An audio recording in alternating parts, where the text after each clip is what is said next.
This clip is brought to you by SaveWithConrad.com.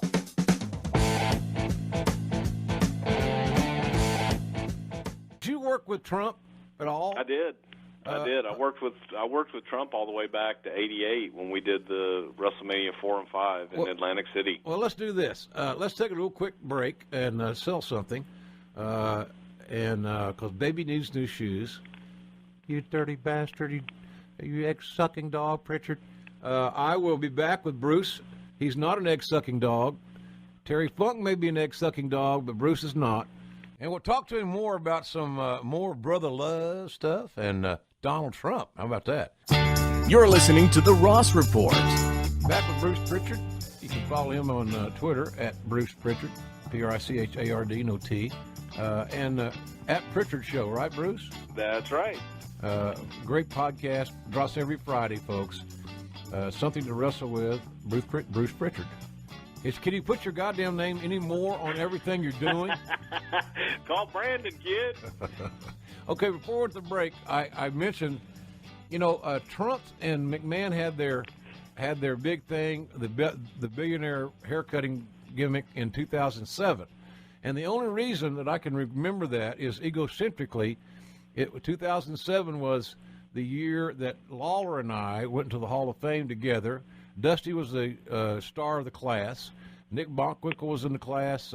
Samoans, Sheik. Leaving out somebody. God dang it. Oh, Mr. Perfect. So it was a hell of a class. But the Battle of the Billionaires was the next day there in Detroit. I remember that the event outdrew the Super Bowl, which was also in that venue earlier in the year. So it was a big success, big buy rate, and it was what it was. And that footage will now have bigger legs because it involves the current president of the United States taking a stunner and et cetera, et cetera. What was your experience like working with the Donald? Absolutely great. And I go back, like I said earlier, to 1988 with him, WrestleMania 4 and WrestleMania 5 at the Trump Plaza there in Atlantic City. He was a good guy. He was easy to work with. The only thing was he hated to shake hands. And I always used to, because, I don't like to mess with people at all. I used to stick my hand right in his belly to try and get him to shake my hand, where he had no choice.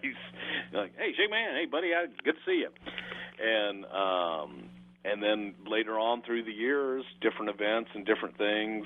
He was with us at WrestleMania 7 with Marla Maples. And he was easy, man. He was a good guy, great businessman.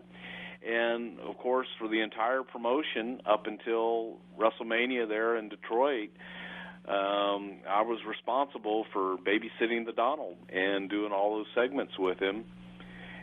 He got there early and on time. He was where he needed to be, when he needed to be there.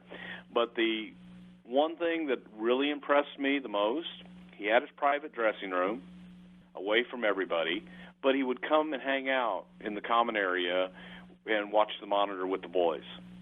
He wasn't a prima donna. He had every opportunity to be, and he would come hang out with everybody and just be one of the boys. So I found him easy to deal with and extremely intelligent and a very nice man. And I had the pleasure of meeting his kids there in New York, several of the press conferences that we did there in Trump Tower, I guess. And he was easy, man. I got no complaints. Yeah, me neither. I try to, make rounds and say hello and be polite, old school stuff. And he was always interested in what was going on. And he made a couple of positive comments about my work because once he got on TV, he was going to watch his stuff. Yeah. And he had the balls. And a lot of people don't realize how challenging this is. But, for somebody that, I'm not going to say Donald's not a great athlete. I don't think he is.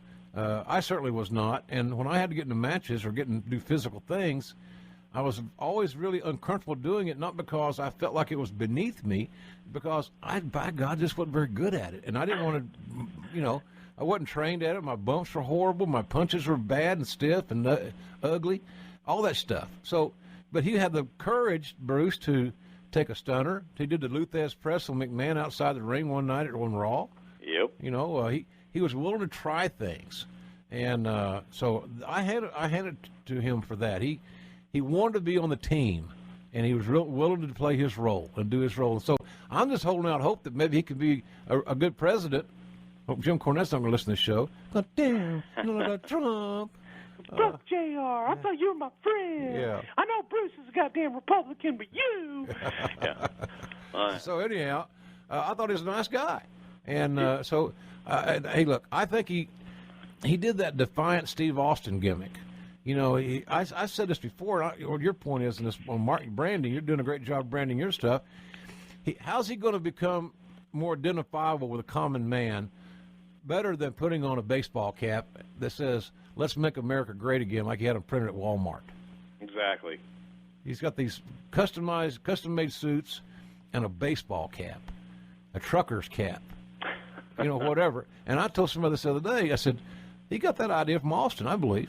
He saw Austin wore those caps. He identified all the common guys and the majority of the audience. That's what Trump wanted to do. Austin was a nonconformist. Austin was an anti-establishment guy.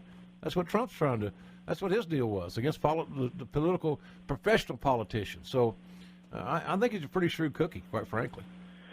Yeah, I do too. And hey, folks, he's our president right now. So I think the whole idea is let's get behind and give him a chance, and let's hope he does good. Yeah. Because if he does good, that's good for everybody. Bingo. Yeah, there you go. But I think that we're doomed for crazy social media memes, or what they call them, and all these other little things that they do. You know, he's just a target. He's going to be that way for the next 4 years, and then, you know, you never know what's going to happen at that point. Hey, Hey, it's Conrad Thompson. Thanks for checking out the podcast here on YouTube.